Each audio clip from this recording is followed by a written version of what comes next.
আরে আরে, থামুন থামুন, নতুন কিছু শিখতে হলে একটু দাঁড়িয়ে যান। কাচকি মাছের নিশ্চয়ই সবসময় চচ্চড়িই খান। আচ্ছা, চচ্চড়ি খেতে খেতে যদি আর ভালো না লাগে, তাহলে কিন্তু এই রেসিপিটি আপনার জন্যই। এখানে আধা কেজি পরিমাণ কাচকি মাছ বেছে বুছে ধুয়ে নিয়েছি। 250 গ্রাম মতো পেঁয়াজ কুচি করে দিয়ে দিয়েছি। রসুন দিয়েছি দুটো বড় বড় কুচি করে, 2টি কুচনো পাকা টমেটো, হলুদ মরিচ তেল বেশ পরিমাণ মতো দিয়ে দিতে হবে। তারপরে বেশ ভালোভাবে মেখে নিয়েছি। এমনভাবে মাখতে হবে মাছগুলো আবার যেন পায়েস টায়েস না হয়ে যায়। হ্যাঁ, পেঁয়াজটা বেশ ভালোভাবে ছাড়িয়ে ছাড়িয়ে মেখে নিতে হবে। ব্যাস, মাখা কিন্তু হয়ে গেছে। এবার কিন্তু আসল ধামাকা, হ্যাঁ, কলাপাতা। আমি কিন্তু কলাপাতাতেই এই মাছটা ভাজি করব।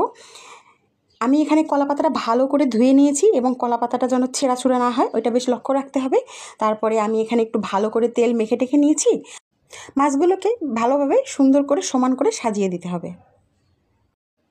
ব্যাস, সুন্দর করে সাজানো হয়ে গেলে আমি কিন্তু একটা তাওয়া নিয়েছি, তাওয়াতে আমি মাছ বসিয়ে দিয়েছি।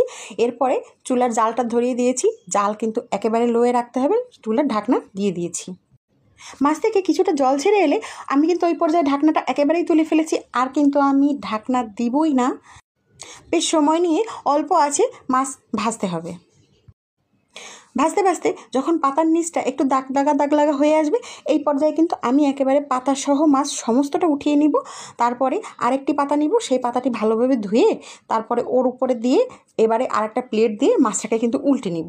প্রসেসটা বুঝতে হবে এবং ওই অনুযায়ী কিন্তু ফলো করে কাজটা করতে হবে। আমি উল্টেই নিয়েছি। এরপরে পাতাটা উল্টে দিয়ে আবার আমি তাওয়ায় দিয়ে দিয়েছি। আবার একটু তেল দিয়ে দিলাম ঘুরিয়ে ঘুরিয়ে।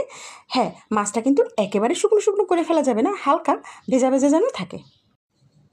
এইবারে 2 থেকে 3 মিনিটের মতো মাছটা ভেজে নিলেই একেবারে কিন্তু খাওয়ার জন্য উপযুক্ত হয়ে যাবে। আর এই মাছ ভাজাটা গরম গরম ভাতের সাথে কিন্তু অসাধারণ লাগবে। ওই সবসময় চচ্চড়ি খেয়ে খেয়ে বোর না হয়ে একবার এভাবে একটু বানিয়ে দেখুন।